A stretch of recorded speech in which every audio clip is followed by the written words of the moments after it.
Terima kasih pada Kak Jihan, co-host yang sudah memberikan saya kesempatan. Bismillahirrahmanirrahim.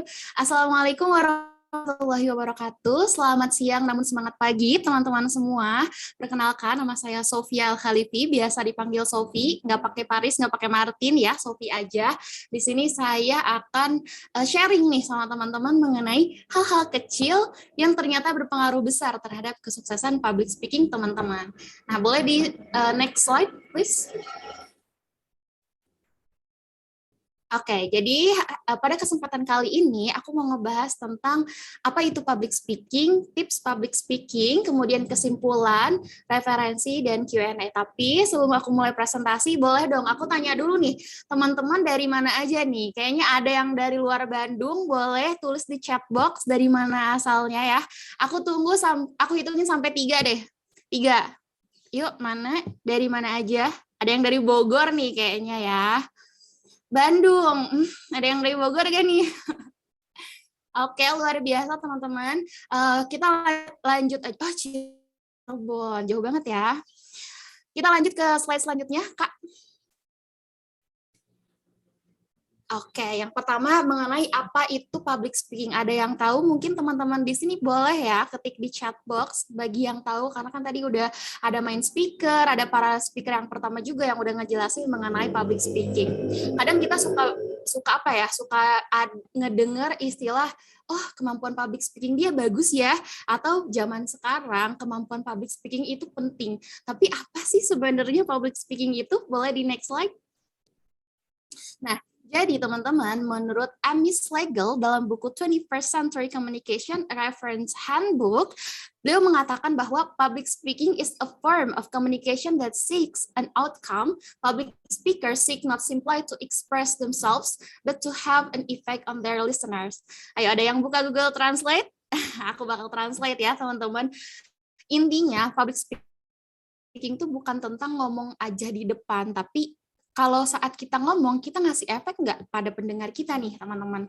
Nah, secara substansial, Schlegel menjelaskan bahwa inti public speaking adalah menyampaikan pesan, bukan hanya dengan kata-kata atau word saja, teman-teman, melainkan juga dengan bahasa tubuh, body, your voice, suara di depan ya, entah itu presentasi atau mungkin berhadapan sama Ayang nih, teman-teman, pas mau ngomong, saya siap gitu, I'm ready to study. Tapi pas mau mulai ngomong, kadang suka melehoi nih, kayak Joker nih di slide ya, langsung ngejengkang karena gugup gitu. Nah, ada fakta yang mengejutkan nih teman-teman mengenai public speaking. Boleh di next slide?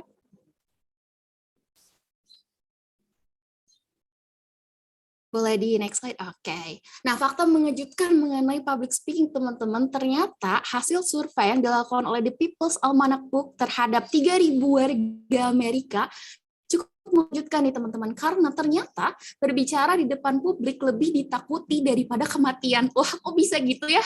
Nah, ada beberapa gejala ketakutan terhadap public speaking nih teman-teman. Yang pertama yaitu detak jantung semakin meningkat nih, jadi meningkat cepat gitu. Jadi pas mau ngomong deg-degdukser gitu ya, lupa apa yang mau diomongin. Nah, kalau udah deg-degan, biasanya suara suka bergetar teman-teman, menandakan bahwa kita lagi gugup banget nih. Nantinya sakit perut, muka pucat, terus kemudian keringat dingin, sampai akhirnya bahkan bisa menimbulkan gejala hiperventilasi, yaitu kesulitan untuk bernafas. Wah, jangan sampai deh teman-teman ya kita mengalami gejala takut akan public speaking ini. Nah, ada nggak sih caranya untuk mengatasi ini? Ada dong, boleh di next. Nah, oke. Nah, berikut aku mau kasih tahu nih buat teman-teman tips public speaking, hal-hal yang perlu diperhatikan. Boleh di next slide?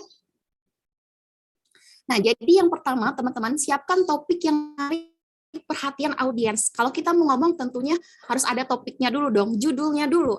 Alih-alih membuat judul tips diet sehat, mungkin kita bisa membuat kosakatanya atau diksinya menjadi mau badanmu seperti Anya Geraldine.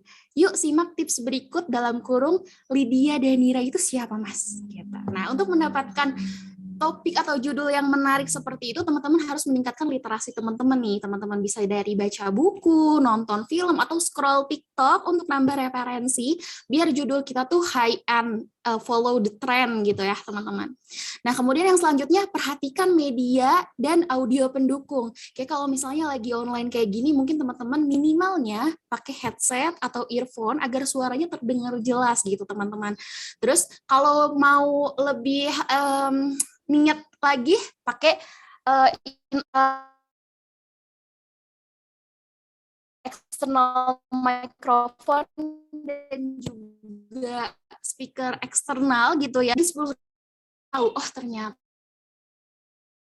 speaker ini niat nih untuk berbicara di depan. Nah itu kalau online. Kalau offline gimana? Kalau offline biasanya pakai mikrofon ya. Teman-teman saat pegang mikrofon nih, saya nggak ada mikrofon, cuman anggap aja ini mikrofon, kepala mikrofon jangan terlalu didekatkan ke mulut teman-teman, tapi kasih jarak. Nah kalau nggak mau pegal, biasanya saya suka tempelkan ke dagu seperti ini. Jadi pegal enggak, jarak ada gitu. Karena terlalu dekat itu bisa bikin suara ngebas teman-teman dan tidak terdengar jelas oleh audiens. Kemudian mainkan intonasi suaramu gitu. Jadi teman-teman jangan sampai monoton ya, jangan sampai kayak selamat pagi, nama saya Sofia. Kalau kata bahasa Jermannya mah leles gitu ya, teman-teman. Jadi kita harus semangat. Selamat pagi, perkenalkan nama saya Sofia. Jadi teman-teman bisa menggunakan smiling voice. Apa itu smiling voice? Ketika teman-teman berbicara, teman-teman sambil tersenyum. Walaupun teman-teman nanti nggak ada gambarnya, tapi tetap terdengarnya, oh kayaknya yang lagi ngomong ini lagi senyum. Jadi agar energinya sampai offline, mungkin teman-teman bisa menghindari gestur kayak tangan di pundak, tangan dimasukkan ke saku, atau kalau kata mamah saya melak cangkeng gitu ya teman-teman, karena posisi-posisi seperti itu disinyalir adalah orang yang arogan dan tidak sopan teman-teman. Untuk mungkin mencontohkan beberapa ekspresi saja boleh, tapi jangan sampai dari awal hingga akhir ya. Teman-teman bisa menggunakan gestur seperti kayak gini ya teman-teman, pileleyan, atau mojang jejaka gitu ya teman-teman gini, atau teman-teman buka tangan teman-teman lebar-lebar, kemudian angkat salah satu secara bergantian. Nah teh gimana kalau misalnya lagi online kan yang kelihatan cuma segini doang nih, setengah gitu kan. Nah teman-teman bisa memainkan ekspresi teman-teman. Kalau misalnya teman-teman excited, tertarik akan sesuatu, ekspresinya seperti apa. Kalau sedang emosi kayak gimana. Jadi mainkan ekspresi, jangan sampai monoton. Boleh di next slide.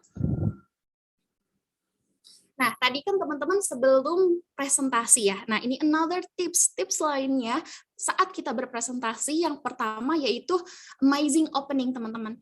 Jadi, pembuka dalam sebuah public speaking itu sangat penting ya, teman-teman. Teman-teman bisa mulai dengan cara selamat pagi teman-teman, dari mana nih, kayak yang tadi saya lakukan di awal, karena bisa aja nih audiens raganya sama kita, tapi jiwanya suka kemana-mana nih teman-teman, kadang suka mikirin nanti siang makan apa, ayang belum bales chat gitu kan.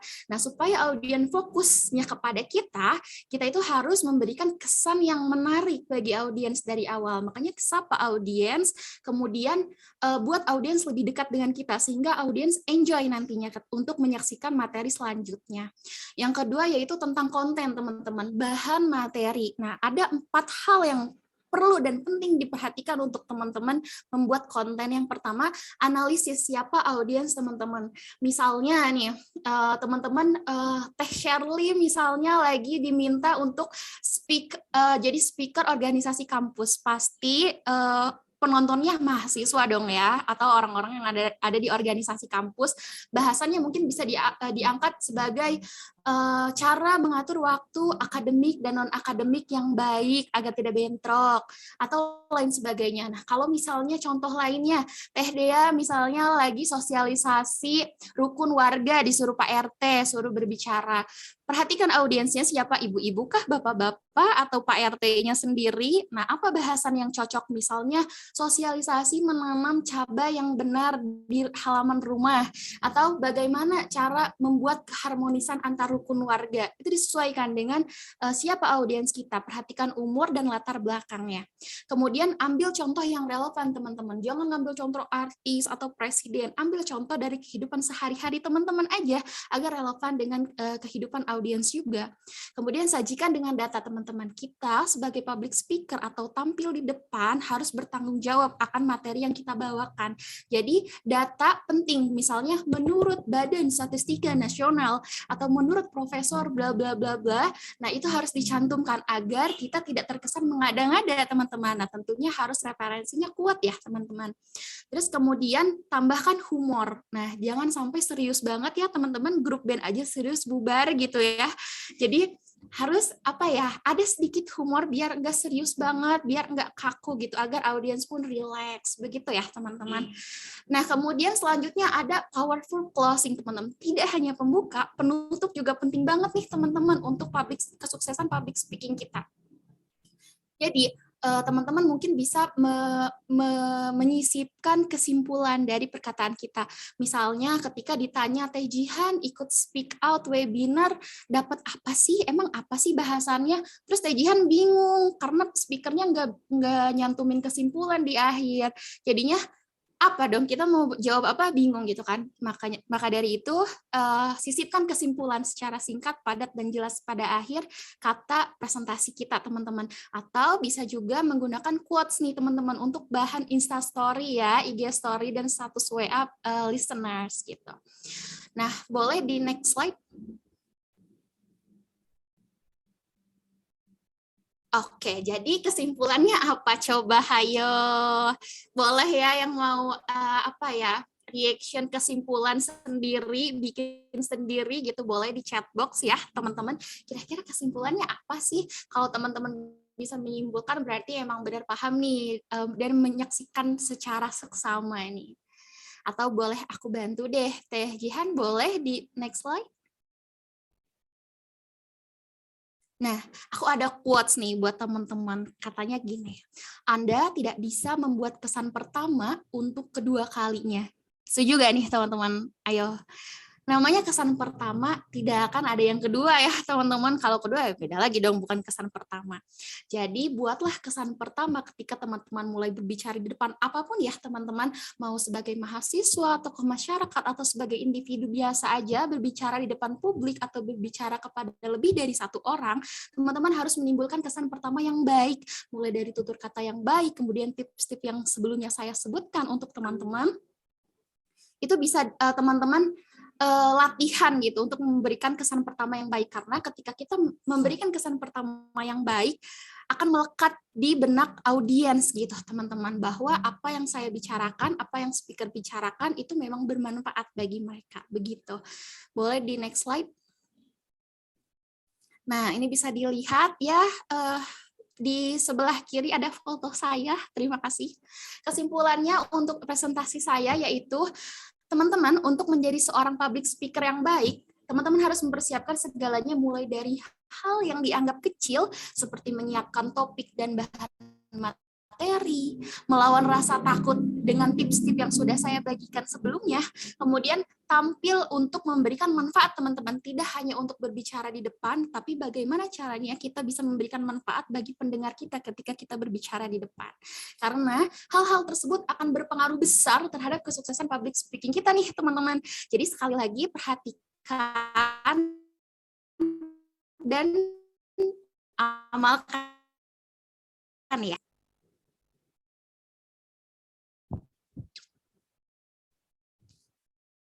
Boleh di next slide, Kak Jihan? Oke, nah ini adalah referensi yang udah aku kumpulin nih teman-teman saat ngebikin bahan ini. Aku baca banyak banget jurnal, website, bahkan aku cari-cari Pinterest ya untuk foto-foto, gambar-gambar, karena untuk sebagai media pendukung aku teman-teman.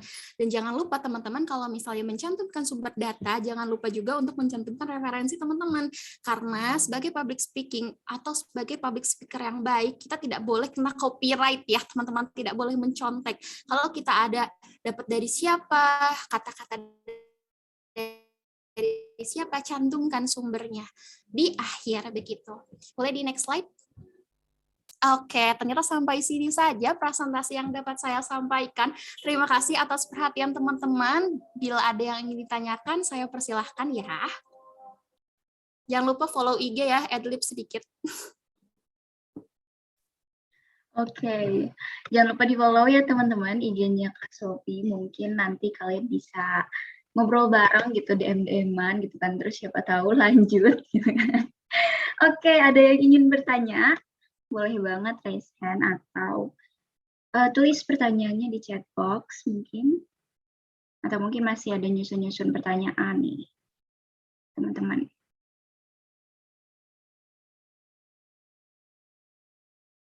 Sambil menunggu yang lain mungkin ya, mungkin sorry. Oke, sambil menunggu yang lain, mungkin aku punya pertanyaan buat Kak Sophie nih. Tadi kan sempat mention katanya kita harus sisipkan humor sedikit gitu kan.